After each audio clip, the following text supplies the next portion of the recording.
дискуссии, которую мы сегодня решили немного переструктурировать, в связи с того, что мы достаточно опаздываем.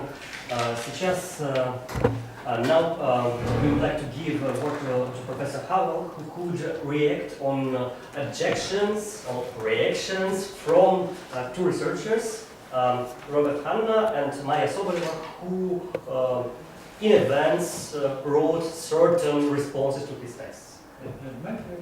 And then after we could have, we will have a little bit more of a general discussion. And after the second section, today at 18 o'clock, we may have another part of general discussion for those who stays with us till 18. Я просто хотел сказать, я благодарю Тайму, что она отказалась перенести ее доклад, чтобы все-таки дать возможность дискуссии провести. Но доклад состоится завтра. Поэтому у нас есть изменения в программе. I do have some comments on Professor Hanna's and also, what, Soboleva? Yeah. Soboleva's paper. Soboleva's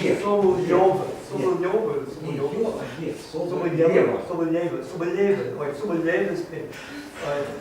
But I have a question of information. Are they actually going to appear by video today or not? No, unfortunately, they won't be on the screen. So they only have their texts, which written advance. They won't be here.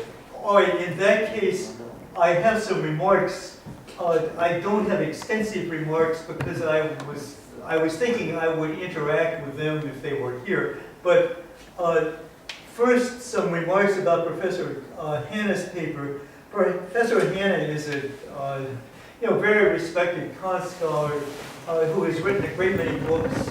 He's a sort of enthusiastic defender and reconstructor of Kant. And one possible misunderstanding is that when he wrote his paper, he was writing, I think, simply on the basis of my paper in English in the Kaliningrad volume, and I was under space restrictions there, so he says that I've ignored his work. I didn't really mean to ignore his work. I drew this distinction between strict Kantian solutions to the problem of things in themselves and sort of ways of solving this problem that may involve modifying Kant in various ways. And I think of Hanna as trying to do the second thing. I don't think of him as actually giving a strict sort of resolution of the problems. I suspect that if he were here, he would disagree with me because I think he believes he is giving, in modern terms, a very accurate account of what Kant says.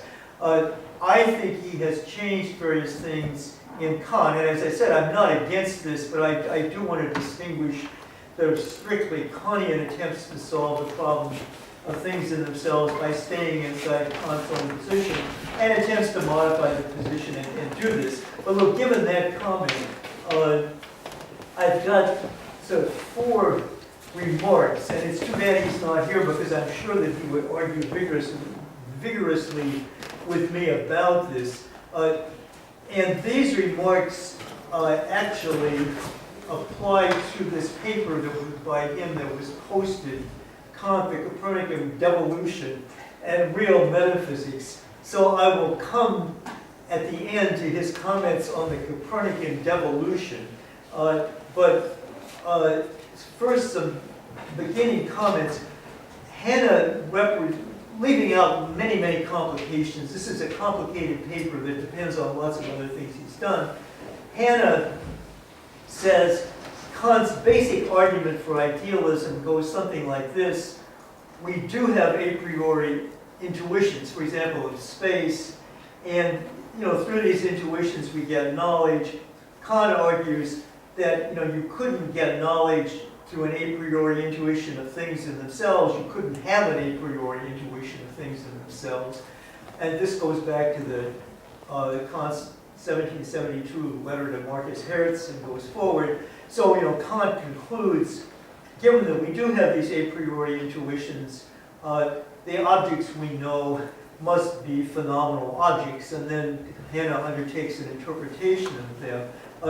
Well, all right, I have two concerns about this. First, I think this is an accurate interpretation of, this is an accurate way of putting Kant's basic argument. When I focused on the argument from geometry, that is a more developed version of the argument I just mentioned. But the basic argument is we've got a priori intuitions that give us a priori knowledge of objects, but these objects couldn't be things in themselves because we couldn't have a priori knowledge yielding intuitions of things in themselves. So that's the first comment. The second comment is, I wish Hanna were here to defend the claim that we do have these a priori intuitions.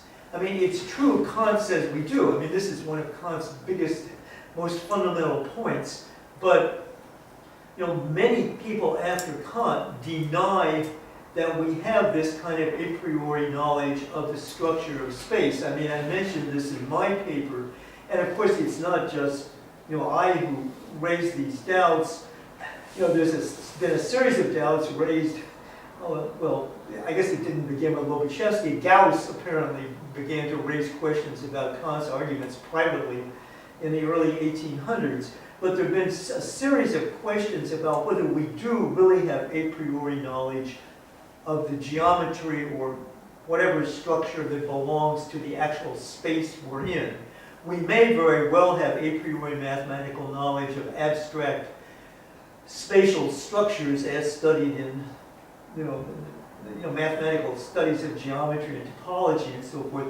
But do we have actually a priori knowledge of the space we're in? If we don't, then trying to appeal to Kant's views in order, for example, to attack current analytic metaphysics and so forth, seems to me misguided. I mean, the attack is based on a false premise. So that's the first point. And as I wish Hanna were here, I'm sure he would answer this question, and then he and I could argue about it. The second point is connected to the first point, and it goes, again back to my talk. The people who think Kant really has a problem about the neglected alternative will say that even if Kant is right that we have a priori knowledge through a priori intuitions, and even if he's right that this knowledge concerns Kantian appearances which are cognition dependent, it still doesn't follow that there might not be things in themselves that are spatial. That would be the neglected alternative. Or there was my stronger version of the neglected alternative. Somehow our own our own knowledge states could be correlated or linked necessarily to spatial states of things in themselves. Well, I just point this out. I mean, it's a point about the logic of Hanna's argument that I would just be interested to hear his response to. I mean, why doesn't this still leave open the problem of the neglected alternative? And then I have two more reactions. One is just a specific point of textual interpretation. It looks to me as though in the course of this paper that Hanna identifies noumena in the positive sense with things in themselves. I mean, for example, on page 7, he says, I distinguish between negative noumena, supersensible objects in the minimal sense of non-sensory objects, and positive noumena, and then in parentheses, things in themselves. And my reaction is, yes, it's certainly true, Kant has the idea of the noumenon in the negative sense. You think an object in abstraction from our own intuition of this object, you think it as existing in itself, but you don't think of it as an object of a special kind of intellectual intuition. It's just an object taken in itself without being intuited by us.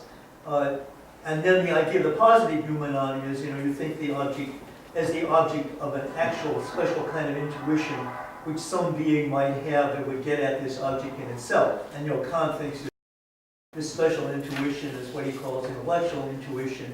We don't have this, God does, he says. But my reaction is, I think if Hannah is interpreting Kant himself, this is a mistake. Kant does not identify positive noumena in the positive sense with things in themselves. What he actually says is, I will read this passage in English, and then I will read the passage in German, and somebody else will have to read the passage in Russian. I actually have it. I brought along the passage in Russian. I just have to find the passage in Russian. Sorry, just a second. You're going to be subjected to Kant, and if I can find the... Well, let me just read this in English and then look again for the passage in Russian. This is at the end of the B307 text in the second edition of the Phenomena and Noumena chapter. Let's see, Christi. So what, Hannah actually cites this text, but what Kant says, I'm going to quote this to you in English, and then I've got the German and I printed out the Russian, but things in themselves are playing tricks on me. Russian seems to be. Oh, here it is, sorry. All right, so what Kant says in English is, if by a noumenon we understand a thing insofar as it is not an object of our sensible intuition, because we abstract from the manner of our intuition of it, then this is a noumenon in the negative sense. But if we understand by that an object of a non-sensible intuition, then we assume a special kind of intuition, namely intellectual intuition, which, however, is not our own, and the possibility of which we can't understand, and this would be a noumenon in the positive sense. Now, as we say in English, so far, so good. But does this mean that noumena in the positive sense, does this mean that Kant identifies the idea of a thing in itself with a noumenon in the positive sense? No, because if you go on reading into the next paragraph, this is at the very end of D307, Kant says, now the doctrine of sensibility is at the same time the doctrine of the noumenon in the negative sense. That is, of things that the understanding must think without this relation to our kind of intuition, thus not merely as appearances, but as things in themselves. So here he's very clearly taking noumena in the negative sense to give you things in themselves. So I believe Hannah is wrong here. And I will read this to you in German, and then maybe somebody could read the Russian. So in German, and I excuse my German pronunciation, but die Lehre von der Sinnlichkeit ist nun zugleich die Lehre von den Noumenon im negativen Verstande.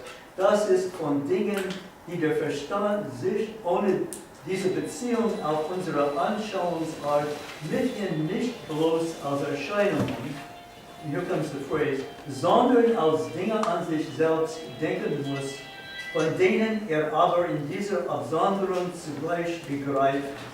And then Kant goes on. So I think it's textually, very clear that Kant does not identify noumena in the negative sense with things in themselves. Noumena in the positive sense with things in themselves. По-русски учение о чувственности и есть вместе с тем учение о noumenах в негативном смысле. То есть о вещах, которые рассудок должен мыслить без отношения к нашему способу созерцания. Стало быть, не просто как явление, а как вещи сами по себе. Причем, однако, он понимает, что при таком обособлении вещей от чувственности он не может употреблять по отношению к ним свои категории, так как категории имеют значение только в отношении к единству созерцания в пространстве и времени, и потому априори определять это пространство посредством общих связующих понятий лишь благодаря тому, что пространство и время только идеально. So, just one further comment about this. I think this is not just a textual question, but Hanna talks about Kant's agnosticism about things in themselves, and I am very uneasy about this because, as you know, Kant gives a role to the notion of noumenon in the negative sense. It's a limiting concept. It's important for us to have this concept for the sake of our knowledge. But a noumenon thought in a negative sense, when you think a noumenon in the negative sense, you are thinking a thing in itself. You're not thinking of some particular thing in itself, but you are thinking that there exists an object which has its own nature independent of its relations to our sensibility. So I think Hanna is misreading what a thing in itself is, and I think that probably affects his interpretation. In fact, I think it does affect his interpretation. That's one reason I think what he is doing is reconstructing Kant and not really saying what Kant himself says. How much time do I have? I've got one more point about Hanna and then a few points. All right, so one quick final point about Hanna.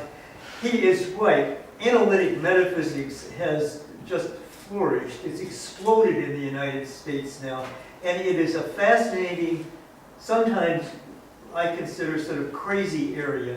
And in a very odd way, this was promoted by Quine, because Quine says philosophy is coterminous with the sciences, so in principle there's nothing wrong with doing metaphysics. It's not a priori metaphysics anymore, but there's nothing wrong with trying to systematize all the knowledge we get through the sciences or in general, and coming up with sort of more general kinds of theories. So if you look at current analytic metaphysics, it ranges from what I think of as very responsible pieces of philosophy to what I think of as kind of crazy or ungrounded theories. For example, there are long discussions now in current analytic metaphysics of the notion of a ground. This is the Kantianite, the idea that goes back to traditional philosophy. But I will say, in response to Hanna, he thinks we need to go back to Kant to avoid all this. But unless he can show that Kant's system is really viable, including these claims about a priori knowledge, I don't see how we can go back to Kant's system. And I actually think, final comment on Hanna, what we should do with analytic metaphysics is just approach it in this sort of Quinian spirit. How well does analytic metaphysics fit in with the rest of our knowledge? Does it really systematize the rest of our knowledge, or is it just wild abstract speculation? And I think you just have to decide this case by case. So I don't recommend going back to Kant. I recommend going forward from Kant. And then, do I have time to say just a little about Professor? So yeah, just a little about Professor Soboleva's paper. This is her paper in German, which I had a lecture last night, so I have not had as much time to prepare all this as I could. I read 2/3 of the paper and I skimmed through the rest of it. Yeah, I just want to say, she makes a lot of very interesting points. She's a very sensible person. She's right, I think, to focus on the idea that the object exists in itself and then appears to us, and it's one object doing both these things. Some of what she says I would like to have her say more about. She implies that it doesn't really matter what we say about the thing in itself. We should focus roughly on the immanent object as it appears. And then I say, yes, but Kant himself says things in themselves are there and they're not spatial temporal. So that really is part of his own view. So I think of her as also reconstructing Kant, but it's a very thoughtful, sensitive paper which needs a lot of detailed discussion. So, thanks a lot. We think we need to postpone the general discussion for the after 18 o'clock, but maybe somebody would like to take part in this discussion, and for this we have 3 minutes or 5 minutes.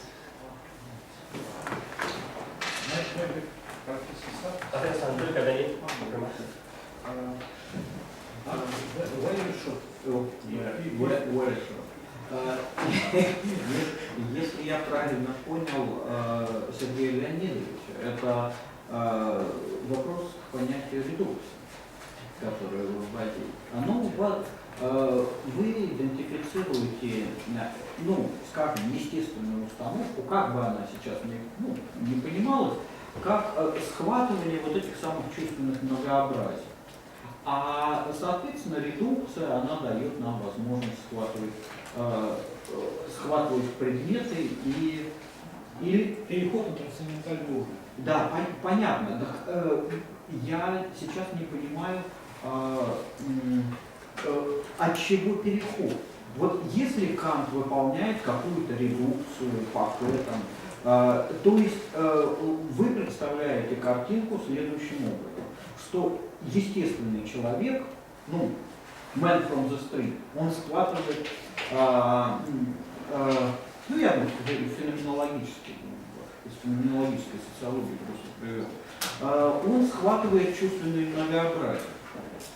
Да или нет? Ну так это же ложная штука. И специально все феноменологи, и Гуссерль, и Хайдеггер явно в пролегоменах истории понятия времени показывают, что человек слышит, он не слышит там совокупность звуков. Он слышит жужжащий мотоцикл там, или чего там, летящую пчелу и так далее. И в этом отношении вот... Для меня это уже и есть интерпретация. Если мы интерпретируем звук как жужжащий, то звук шмеля. Редукцию мысли решить бессознательно получается.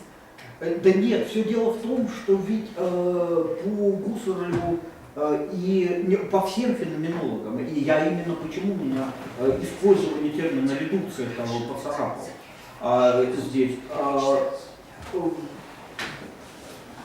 сама установка на схватывание чувственных многообразий – это крайне искусственная установка. Вот я сейчас приведу свой опыт просто на уровне картинки. Прошу прощения, уже много занимаю. Однажды мой друг физик неправильно починил проигрыватель, вертушку, и пластинку стало крутить задом наперед. Это была песня Пугачевой «Паромщик». Оказалось, что там очень много шипящих, и русский язык похож на польский. Но дело в том, что я же естественным образом я не осуществляю работу различения шипящих от нешипящих и так далее. В естественной установке я просто слышу песню Пугачевой вот с этими-то смыслами. И вот сейчас в искусственной ситуации смыслы снеслись, да, убрались. И тогда я начинаю слышать. И в этом отношении, Сергей Леонидович, ваша трактовка естественной установки по Канту абсолютно неверна. Следовательно, использование термина редукция, тоже катастрофическое. Спасибо. Если можно, коротко. Я думаю, наше разногласие с вами касается вот чего. Я согласен, что избыточно использовать термин феноменологическая редукция, я просто хотел как-то ввести носки. Для меня редукция, то, что я понимаю, это переход от эмпирического к теоретическому способу рассмотрения. Это не означает, что мы это делаем психологически, но если мы хотели бы изучать этот предмет или что-то вот в какой-то теории, то мы должны сделать такого рода абстракцию. Перейти от эмпирической данности к какому-то теоретическому уровню. И, на мой взгляд, Гуссерль тоже это делает. Переход к абстрактному уровню, по крайней мере, в логических исследованиях, очень коротко, как-то ответить. Коллеги, большое спасибо. Мы обязательно вернемся к общей дискуссии. Это никуда не денется. Кажется, у нас общий обед. Да, пожалуйста, подготовьте свои вопросы, которые вы хотели задать, не забудьте их. Эти вопросы могут быть к любому из выступавших. Постарайтесь, чтобы ваш пул не угас. А теперь обед. У нас, к сожалению, только 35 минут у него, 40 минут. Пожалуйста, не опаздывайте, потому что у нас видеоконференция в Петербурге. Я попозже пришел, объясняю. Да, обед, буфет и столовая на первом этаже, поэтому здесь, в общем-то, можно за минут 30-35 уложиться. Большое спасибо за участие.